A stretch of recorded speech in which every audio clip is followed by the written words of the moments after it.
NCP, Congress और शिवसेना साथ मिलकर चुनाव लड़ रही है और एक आदमी सावरकर को गाली दे रहा है और एक आदमी कह रहा है कि वो हमारे हीरो हैं।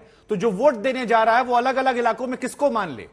शुभंकर जी, हमें कोई चीज बुरी लगेगी, हम अपने साथी को आपत्ति तो जताएंगे। हमने एक आपत्ति जताई, कांग्रेस ने उसे स्वीकार कर लिया, विवाद समाप्त हो गया।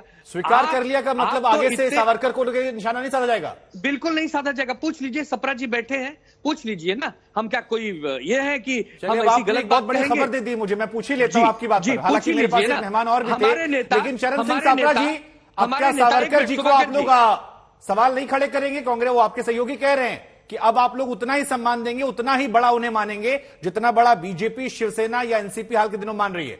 ये है, अगर है तो फिर ये स्टैंड में बदलाव आपको लगता नहीं कि पॉलिटिकली क्वेश्चन खड़ा करेगा? और नहीं है तो स्पष्ट कर दीजिए।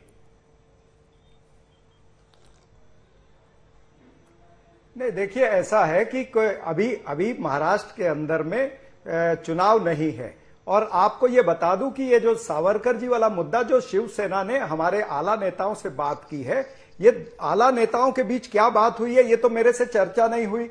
और अगर क्या बात हुई है ये मीडिया पर भी अगर अभी बताने का समय नहीं है, जब बताना होगा तब हम बताएंगे उसके अंदर। लेकिन हर पार्टी को अधिकार है। सावरकर कौन है अभी आपके लिए? उनके कांग्रेस के लिए सावरकर एक कौन बात है? बता दूं, बीजेपी और पीडीपी जब जम्मू कश्मीर में इकट्ठे थे तब भी वो 370 का विरोध कर रहे थे। तब तो महबूबा मुफ्ती ने कहा था कि तिरंगा झंडा उठाने वाला कोई नहीं मिलेगा। उसके बाद भी 8 महीने तक बीजेपी की सरकार सवाल खड़े तब एक तरफा युद्ध विराम मिलकर नरेंद्र मोदी की सरकार। अब मुझे बोलने दीजिए ना।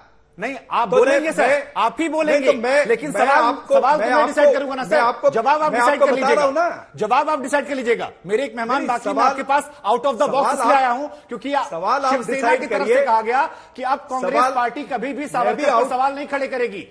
आप कह रहे हैं आपके पास ऐसा कोई इंस्ट्रक्शन नहीं आया। तो सावरकर हीरो हैं या सावरकर देशद्रोही हैं? सावरकर गद्दार हैं या सावरकर महान हैं? आप आउट ऑफ द बॉक्स बोल रहे हैं, इसीलिए मैं भी आउट ऑफ द बॉक्स बोल रहा हूं। अगर आपको अधिकार है आउट ऑफ द बॉक्स मैं तो आपके सहयोगी की बात को केवल वेरीफाई करने के लिए आया हूं जवाब देने का। तो मेरा जवाब मेरा तो मैं भी उस वेरिफिकेशन के तहत आपको बता रहा हूं कि जब दो अलग अलग विचारधारा की पार्टियां इकट्ठी होती हैं तो कॉमन मिनिमम प्रोग्राम के तहत इकट्ठी होती हैं। कॉमन मिनिमम प्रोग्राम जो महाविकास आघाड़ी का था उसमें वीर सावरकर विषय नहीं था। उसमें राज्य के गरीबों की, किसानों की तकलीफ, वो तमाम सारी चीजें थी। और बीजेपी और पीडीपी का जो कॉमन मिनिमम प्रोग्राम था उसमें तो अलगाववादियों को मान्यता दे दी थी नरेंद्र मोदी जी ने और बीजेपी ने। सावरकर को हीरो नहीं मानते। आनंद दुबे जी, उम्मीद है आपको जवाब मिल गया होगा। आपने बड़े दावे से ठोकर कहा था। शुभंकर जी, आपने बड़े दावे से ठोकर कहा था। एक मिनट। आदरणीय संजय राउत साहब की आदरणीय राहुल गांधी जी से बात हो गई है। संजय राउत साहब ने एक बड़े चैनल को स्पष्ट कर दिया है, ये विवाद अब समाप्त हो चुका है, देश की जनता के सामने आ चुका है। ठीक है, अब हमने यहाँ पे हालांकि लाइव आपको वेरीफाई करा। उन्होंने कहा हमारे पास ऐसा कोई इंस्ट्रक्शन नहीं आया है, उस मसले को हम सिर्फ अवॉइड कर रहे हैं। लेकिन अरविंद वाजपेयी साहब, अब देखिए कई सारे विवाद ऐसे हैं। बीते साल, 2 साल, 3 साल में कांग्रेस पार्टी की तरफ से 2-3 बड़े मुद्दे उठाए गए। एक वीर सावरकर का था, राहुल गांधी जी ने देश विदेश हर जगह पर उसको उठाया और बेबाकी से उठाते रहे हैं। दूसरा मामला अडानी को लेकर था।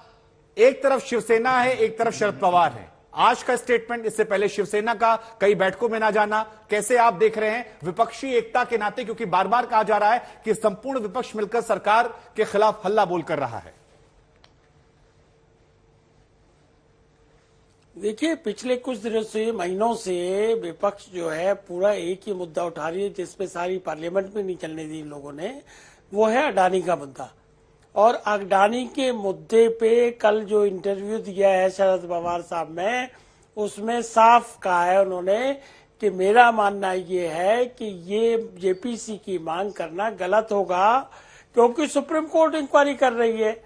उन्होंने ये भी कहा कि राहुल गांधी की समझ ये है कि अखबारों में छपते रहेंगे अगर जेपीसी अपॉइंटमेंट हो जाएगी, क्योंकि जेपीसी की न्यूज अखबारों में छपना मैंडेटरी होता है और वो कुछ दिनों सुर्खियों में रहना चाहते हैं।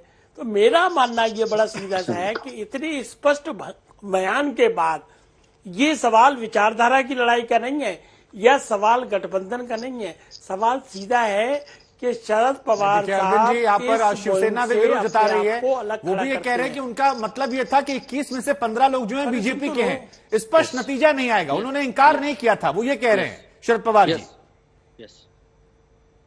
अरे इंटरव्यू मैंने देखा, खुद देखा है मैंने, उन्होंने साफ कहा है कि जेपीसी का कोई औचित्य नहीं है, औचित्य वर्ड यूज किया गया है। और हम लोग ये बात शुरू से कह रहे हैं कि भाई आरोप लगा के आप इतनी हाईएस्ट कमेटी की डिमांड क्यों करोगे? खड़गे साहब का याद करिए, खड़गे साहब की पहली स्टेटमेंट क्या थी? उनकी डिमांड थी कि जेपीसी की और सुप्रीम कोर्ट के जज के इंक्वायरी करने की जी। तो वो जज के इंक्वायरी वाली बात बन गई और उसमें सरकार ने कंसेंट दी थी सुप्रीम कोर्ट के सामने। पहली डेट पे ही जाके कहा कि हमें कोई ऑब्जेक्शन नहीं है अगर कोई कमेटी इस जांच को करती है, ठीक है। उसी के बेस पे हुई है। फिर उन्होंने, सरकार ने सील कवर में नाम दिए, उन्होंने, सुप्रीम कोर्ट ने कहा नहीं हम ये नहीं मानेंगे, तो सरकार ने कहा कोई बात नहीं, आप अपॉइंट कर ठीक है। दीजिए।